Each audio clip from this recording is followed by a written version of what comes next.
Well, here we are in the foyer of the Senate of Canada. You can see behind me a public tour that's having a look right now in the Red Chamber. And of course, this is one of the Houses of Parliament. When we refer to Parliament as a whole, it's not just the House of Commons, it is one side of it. The Senate is the other side. And of course, the Senate these days is quite controversial because we've got the NDP wanting to abolish it. We have the Conservatives making noises about reforming it, having it elected, but is the Senate really broken?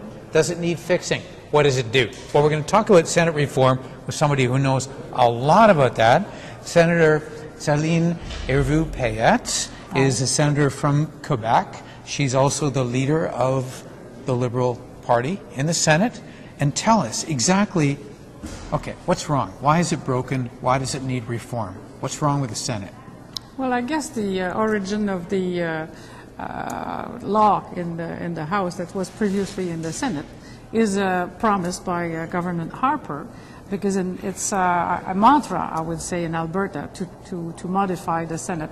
And I guess it's more the Americanization of our system. As far as I'm concerned, our institution originated in Great Britain, and we are more or less an institution that is similar to the House of Lords. So we don't have anybody who is by birth sitting in our place. We have been appointed with the same mechanism as a judge. So, and why we are appointed until 75? Because we have to be independent. I mean, we can vote against the government, even though when the government is on the same side as we are. And we have more freedom to decide which issue are being submitted, and we work a lot in committee. So when some people are accusing us of not having as many days of sitting as in the House, it's because our Senate committees are traveling around the country while you're doing your homework here. As far as reform goes, it seems inevitable that something will happen, that there will be changes. So what do you think will happen? Are you for an elected Senate? I am first for a reform Senate, and the first reform would be probably to limit the term. And we have studied it extensively. We have also looked what the House of Lords did, and we came up with the possibility of a term of about 15 years, so that one Prime Minister, if we continue with the appointment mechanism, which could be changed as well, that we would in fact make sure that the people who are here keep their independence. As far as the other feature of the bill that you have before the House, but the one that was before the Senate before, it can be renewed, but now they have changed it to non-renewal. We favor non-renewal, and if, the limit at 75, you don't have that limit in the new bill. We feel that at 75, it's time to retire. It's about the same age as judges also in this country. So what are the main feature now from the bill that is before you and was before us before is that we are making a major change.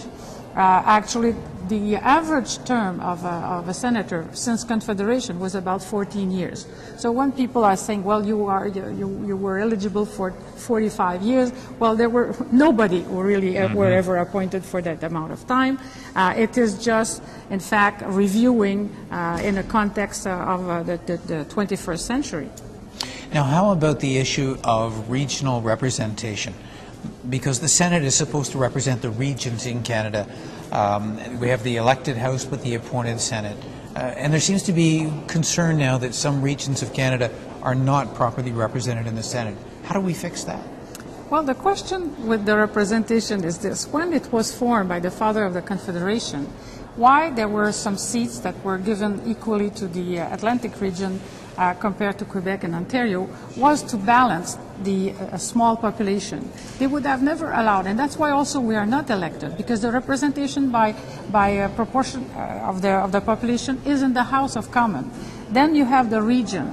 The Atlantic region doesn't amount to the same amount of people that even the province of Quebec or Ontario, and of course there was an expansion out west, but actually the kind of representation is representing the interests of the minority and the interests of the region.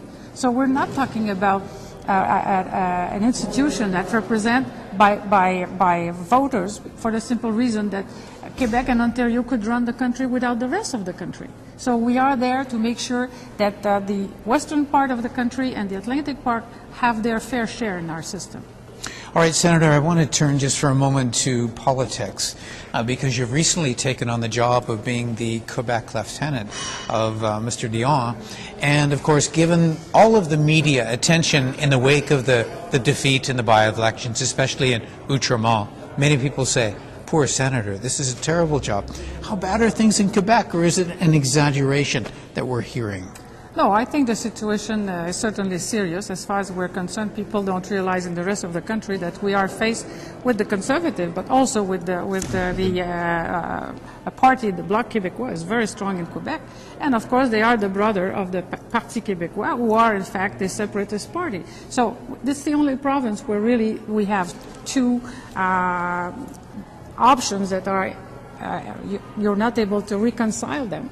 So as far as we're concerned, we have to build, in fact, our party on the question of national unity. I think, under Trudeau, under Chrétien, under Martin, we were a party of unity in this country. We want to work with the rest of the country. And last week, even some candidates who are running for us have published a book saying that we should reach out with the rest of the country. We want to work with the rest of the country. And I'm quite sure that this kind of gesture of reconciling with the rest of the country, but we need to also to have a hand from the rest of the country, really to work together. But we have a good number of people.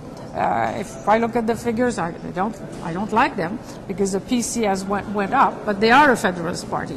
As far as I'm concerned, I don't think their agenda represents what the Quebecer wants. I mean, they don't want us to stay forever and ever in Afghanistan. They want us to take care of the environment.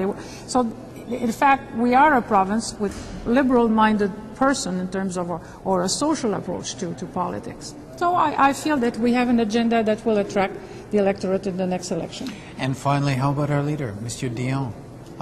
He's a controversial person in Quebec still, right? Well, I don't think... Actually, I must say that the message of Mr. Dion has been in the forefront for the Quebec electorate. His speech last week on poverty and reducing poverty for seniors, for women by 30% over 5 years, and the next election, or reducing the poverty of children. This is an agenda that really will touch my electorate. And I think Mr. Dion is, may not be called a charismatic leader, but I don't think Mr. Harper is a very charismatic person as well. But as far as I'm concerned, he's an intelligent, he's an ethical, he's a very hard-working person, and I think he's the best person to lead Canada in the 21st century. Is the Liberal Party united behind Mr. Dion? Yes, we are. Okay. Good. Thank you, Senator. Appreciate that. Well, from the foyer of the Senate, not abolished yet. This is MPTV. Thanks for watching.